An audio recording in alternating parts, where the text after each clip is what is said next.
Hello student, welcome to my channel tech MCQ theory. Student, इस video में बताएंगे आपको ओएसआई मॉडल, जो कि हमने जो आपका गेस्ट पेपर आईसीटी का बनाया था उसमें हमने बताया था कि आई जो आपका ओएसआई मॉडल बहुत इंपॉर्टेंट है और इस बार एग्जाम में आ भी सकता है। ठीक है, आप लोगों की क्वेरी की वजह से हमने ये क्वेश्चन इस पर बनाया है। ठीक है, और ऐसे मॉडल कितने प्रकार की होती हैं और इनमें कौन कौन से प्रोटोकॉल काम करते हैं, बिल्कुल हमने हिंदी से बिल्कुल इजी तरीके से आप बना दें जिससे आप पेपर में एग्जाम में आराम से जाके लिख सकते हैं। ठीक है, अब आप अपनी कोई भी क्वेरी या फिर कोई क्वेश्चन में कन्फ्यूजन हुआ करे तो आप कमेंट बॉक्स में मेरे डाल दीजिए करिए, मैं उस पर एक सेपरेट वीडियो बना के आपको दे दिया करूँगा, यानी आपको PDF भी बना के दे दिया करूँगा फ्री बिल्कुल। वैसे आपको जानते होंगे आजकल तो PDF भी पैसे में बिकती हैं, लेकिन ऐसा नहीं है। ठीक है, मैं आपको PDF फ्री में बिल्कुल ईजी वैसे परिभाषा बता दूंगा। 70 चलिए ऐसे छोड़ो, हम टॉपिक पे आते हैं अपने। ओएसआई मॉडल होता क्या है? अगर आप एग्जाम में आ जाए तो आपको सीधे सीधे लिखना है। सबसे पहले तो आपको एक चीज़ बता देता हूँ लिखने का तरीका।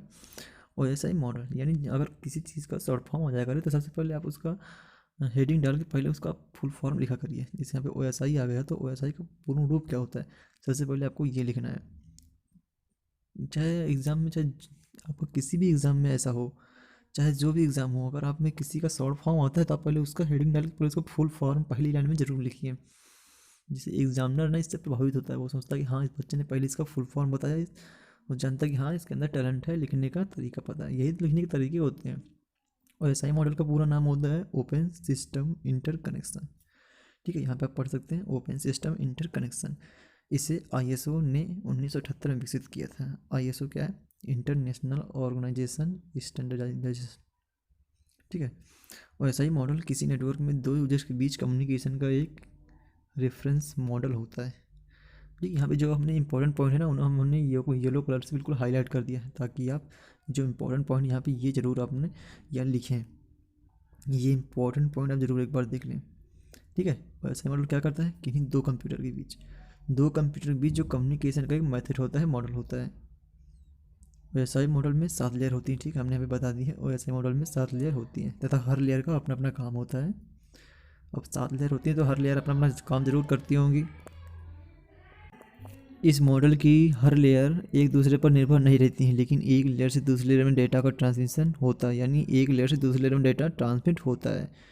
और ऐसा ही मॉडल में हमें ये बताता है कि किसी नेटवर्क में डाटा इंफॉर्मेशन कैसे सेंड या रिसीव करना है। और ऐसा ही मॉडल क्यों बनाया गया, कैसे बनाया गया, ताकि हमें किसी इंफॉर्मेशन या डाटा को सेंड और रिसीव करने का तरीका बताएगा, कैसे कैसे जाता है डाटा, कहाँ पर जाता है, कैसे आता है, फिर बाद में कैसे वो डेस्टिनेशन तक अपने पहुँचता है, यानी सोर्स से जाता है और डेस्टिनेशन तक कैसे पहुँचता है, क्या क्या उसमें यूज होता है। तो वो हमारी जो लेयर्स हैं उनकी बात की गई है यहाँ पे। यहाँ पे आप देख लीजिए, यहाँ पे 7 लेयर्स होती हैं, जो कि 7वीं नंबर की लेयर होती है वो एप्लीकेशन लेयर। आपको थोड़ा ये 7 लेयर याद करना मुश्किल होती है, लेकिन आप इनको ज़्यादातर याद करने की कोशिश कीजिए। जो 7वीं नंबर की लेयर होती है वो एप्लीकेशन लेयर होती है, जो 6वें नंबर की होती है वो डाटा लिंक, जो 5वें नंबर की होती है वो नेटवर्क लेयर, और चौथे नंबर की ट्रांसपोर्ट लेयर, और तीसरे नंबर की सेशन लेयर, और दूसरे नंबर की जो होती है वो हमारी प्रेजेंटेशन लेयर होती है, और जो नंबर 1 में आती है वो हमारी फिजिकल लेयर, जो सबसे नीचे की वो लो लेवल की लेयर होती है। ठीक है, अब हमारी जो 7वीं लेयर, सबसे पहले इसको हम डिफिनेशन से लिखेंगे। हमने एक एक यहाँ पे हिंदी से बिल्कुल आपको इजी तरीके से बिल्कुल बताया है, जितना इजी तरीके से हमसे बना हमने उतने इजी तरीके से बना दिया है। ठीक है, जो हमारी 7वीं है एप्लीकेशन लेयर होती क्या है? एप्लीकेशन लेयर ओएसआई मॉडल की 7वीं लेयर है। वो बोला करते हैं एग्ज़ाम में कि 8 नंबर का 7 नंबर का जाता है, 2 पेज 3 पेज आपको लिखना पड़ता है। ठीक है, तो आप ऐसे ही कुछ मतलब ऐसा कुछ नहीं है कि हाँ 2 ही 3 पेज का लिखना पड़ता है। जो क्वेश्चन है आप उतना लिखिए, जितना क्वेश्चन का है आप उतना ही लिखिए, चाहे वो 1 पेज बने या 1.5 पेज बने। ठीक है, आप बढ़ा के कितना लिखेंगे, कहाँ से लिखेंगे, जब उसमें होगा ही नहीं तो क्या लिखेंगे? तो जितना क्वेश्चन का है उतना ही लिखिए। लोग आपसे कहेंगे 4 पेज लिखिए, 5 पेज, जब आप उसमें 4-5 पेज नहीं होगा तो आप 4-5 पेज कहाँ से लिख देंगे? ठीक है, तो आप जो क्वेश्चन का है तो आप उतना ही कर लिखिए, उतना ही करिए, चाहे वो 1 पेज बने चाहे वो 1.5 पेज बने। ठीक है, एप्लीकेशन लेयर क्या होती है? एप्लीकेशन ओएसआई मॉडल की 7वीं लेयर होती है। एप्लीकेशन लेयर का काम हमारे एप्लीकेशन लेयर तथा अन्य लेयरों के मध्य इंटरफेस पैदा करता है। ये एप्लीकेशन लेयर क्या करता है? हमारे जो एप्लीकेशन होते हैं वो जो अन्य लेयरों के मध्य में होते हैं ना, प्रोग्राम जो हमारे होते हैं उनके बीच इंटरफेस करता है। एप्लीकेशन लेयर इंड यूजर के सबसे नज़दीक होती है। एप्लीकेशन हमारी सबसे लास्ट वाली लेयर है, तो यानी हमारी जो हमारी इंड की लेयर है इसके जो यूजर के सबसे नज़दीक होती है। इस लेयर में निम्न प्रोटोकॉल वर्क करते हैं। ठीक है, अब यहाँ पे अब ये देख लीजिए, मैं आपको दिखा देता हूँ यहाँ पे कितने प्रोटोकॉल वर्क करते हैं। यहाँ पे इतने हैं, देखिए HTTP यानी hyper text transfer protocol, FTP। तो इसमें जो प्रोटोकॉल को हम करते हैं HTTP, FTP यानी file transfer protocol, SMTP simple mail transfer protocol और NF न्यू फाइल सिस्टम, इतने हमें प्रोटोकॉल काम करते हैं। ठीक है, अब जो हमारा इसका हमने यहाँ पे इंपॉर्टेंट पॉइंट भी इसके दे दिए हैं। अब इसको फर्स्ट पॉइंट है, एप्लीकेशन लेयर के द्वारा यूज़र कंप्यूटर से फाइल को एक्सेस करता है या रिट्राइव कर सकता है। ठीक है, अगर यहाँ पे FTP है यानी ये फाइल को ट्रांसफ़र करने में भी मदद करता है। नेक्स्ट है यहाँ पे यह ईमेल को फॉरवर्ड और स्टोर भी करता है, यानी SMTP simple mail transfer protocol यहाँ पे लगा हुआ है ना, ये ईमेल को फॉरवर्ड और स्टोर करने का काम भी करता है। ठीक है, और जो नेक्स्ट हमारा है वो है प्रेजेंटेशन लेयर। प्रेजेंटेशन लेयर क्या करता है हमारा, प्रेजेंटेशन लेयर हमारा SI मॉडल की छठा लेयर होती है। यह नेटवर्क संचार में डेटा फॉर्मेट इंफॉर्मेशन को मैनेज करता है। यह आने वाले संदेशों को ट्रांसमिट करने के लिए समान फॉर्मेट परिवर्तित करता है, जिससे डाटा को रिसीव करने वाला आसानी से समझ सके। यानी जब हमारा डाटा जाता है तो ये डाटा को क्या करता है, ये डाटा के हमारे फॉर्मेट को सेट करता है कि डाटा हमारा कैसा है कैसा नहीं।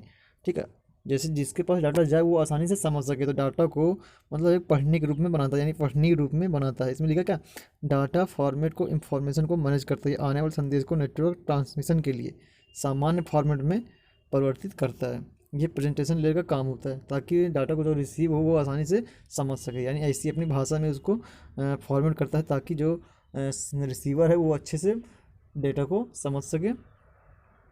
और इसका जो पॉइंट है, यह डाटा को इंक्रिप्शन एंड डिस्क्रिप्शन के लिए भी जिम्मेदार होती है, यानी इसमें हाई प्राइवेसी लगा सकते हैं। प्रेजेंटेशन लेयर हमारे डाटा में प्राइवेसी भी लगा सकते हैं, सुरक्षा प्रदान करता है। नेक्स्ट पॉइंट है, ये डाटा का कंप्रेशन का भी कार्य करता है, यानी डाटा का साइज़ भी ये कम कर सकता है। डाटा को मैनेज बनाता है, डाटा को मैनेज करता है, यानी डाटा का साइज़ भी ये कम कर सकता है। यह लेयर डाटा को एक प्राइवेसी प्रदान करती है, मैंने आपको बता दिया। नेक्स्ट जो हमारी लेयर होती है सेशन लेयर होती है। सेशन लेयर क्या करती है, सेशन लेयर हमारी SI मॉडल की 5वीं लेयर है, जो कि बहुत सारे कंप्यूटर्स के मध्य कनेक्शन को नियंत्रित करती है। ठीक है, सेशन लेयर दो डिवाइस के बीच कम्युनिकेशन के लिए एक सेशन उपलब्ध कराता है, यानी ये दो डिवाइसों के बीच ये कम्युनिकेशन के लिए एक सेशन बनाता है।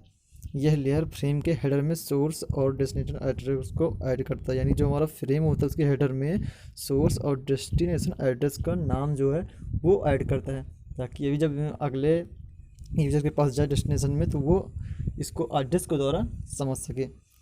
डाटा का फ्लो को सिंक्रोनाइजेशन करता है, ये जो हमारा डाटा का फ्लो है इसको सिंक्रोनाइज करता है। नेक्स्ट हमारा पॉइंट है, यदि डाटा डिवाइस को रिसीव नहीं हुआ है तो उसे दोबारा ट्रांसमिट के लिए भेज देता है, यानी अगर डाटा डिवाइस को नहीं पहुंचा हुआ है तो यह डाटा को दोबारा रीट्रांसमिशन करता है, यानी रीट्रांसमिट करता है, डाटा को दोबारा भेजता है। यह लेयर रूटिंग का काम भी करता है, यानी डाटा के रूट को भी ये देखता है। नेक्स्ट जो आपका लेयर है ट्रांसपोर्ट लेयर। ट्रांसपोर्ट लेयर क्या करता है, ट्रांसपोर्ट लेयर हमारे SI मॉडल की चौथी लेयर है। इस लेयर का वर्क डाटा को नेटवर्क में सही तरीके से ट्रांसफ़र करना है। यह एप्लीकेशन के डाटा के आधार पर निर्धारित करता है, क्लाइंट की पहचान करता है, ऐसे काम करता है। अब ट्रांसपोर्ट लेयर में दो प्रोटोकॉल काम करते हैं, एक हमारा होता है TCP, एक हमारा होता है UDP। अब TCP UDP क्या होता है, TCP ट्रांसमिशन कंट्रोल प्रोटोकॉल होता है, और जो हमारा UDP होता है ये यूजर डाटाग्राम प्रोटोकॉल होता है। जो हमारा TCP होता है वो हमारा कनेक्शन ओरिएंटेड प्रोटोकॉल होता है, और जो हमारा UDP होता है ये कनेक्शन लेस प्रोटोकॉल होता है। ठीक है, यह फ्लो कंट्रोल और एरर कंट्रोल दोनों प्रकार की वर्क करती है। यानी यह ट्रांसपोर्ट लेयर एरर डिटेक्शन का भी काम करता है। यानी ये क्वेश्चन पर बहुत बार पूछा चुका था कि फ्लो कंट्रोल किस लेयर पे होता है। जब भी फ्लो कंट्रोल की बात आ जाए तो यहाँ पे आप ट्रांसपोर्ट लेयर का ही टिक करेंगे। अगर ऑब्जेक्टिव में आता है तो ट्रांसपोर्ट लेयर ही होती है जिसमें फ्लो कंट्रोल होता है।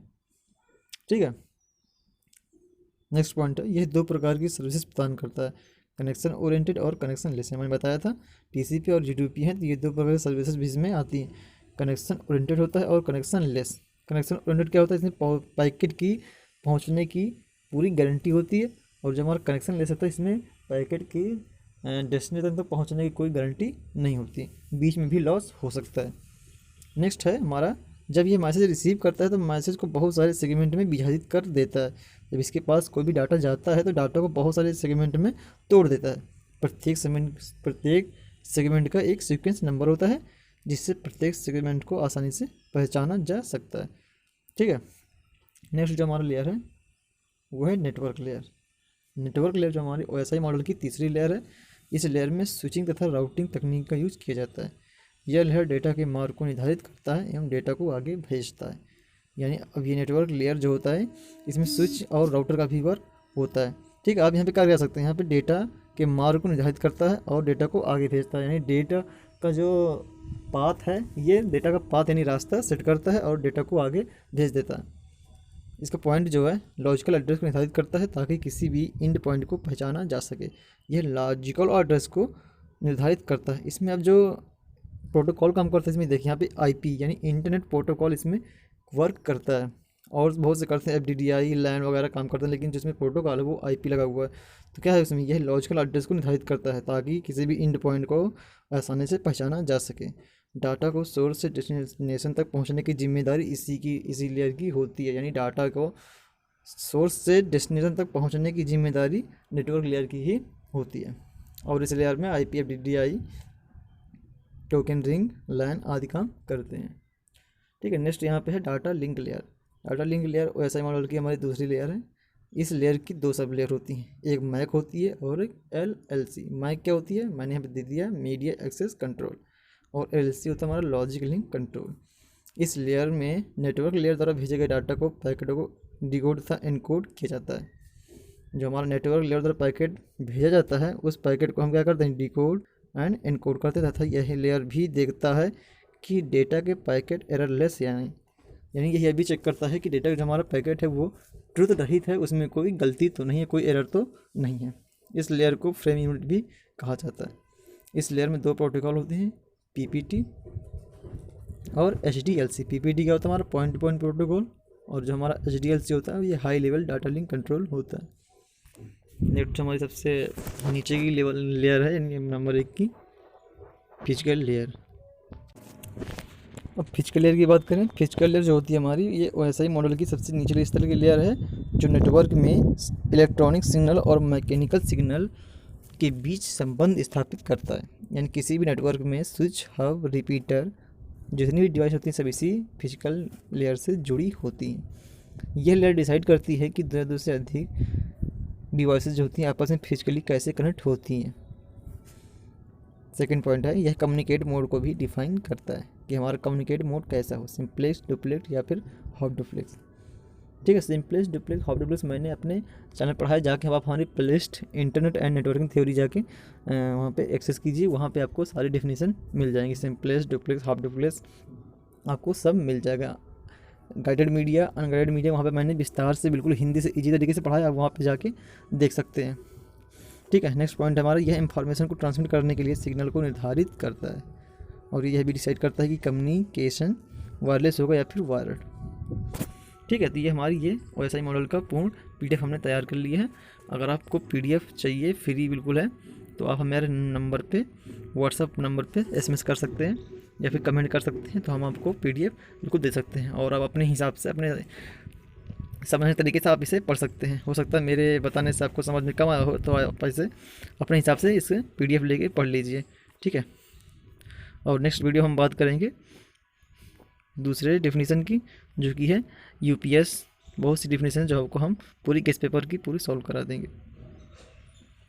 आप अपनी कोई भी क्वेश्चन या फिर कोई क्वेश्चन, आपको कोई डाउट है, तो आप हमारे कमेंट बॉक्स में कमेंट कर सकते हैं, हम आपको बेहतर से बेहतर समझाने का प्रयास करेंगे। तो मिलते हैं नेक्स्ट वीडियो पे।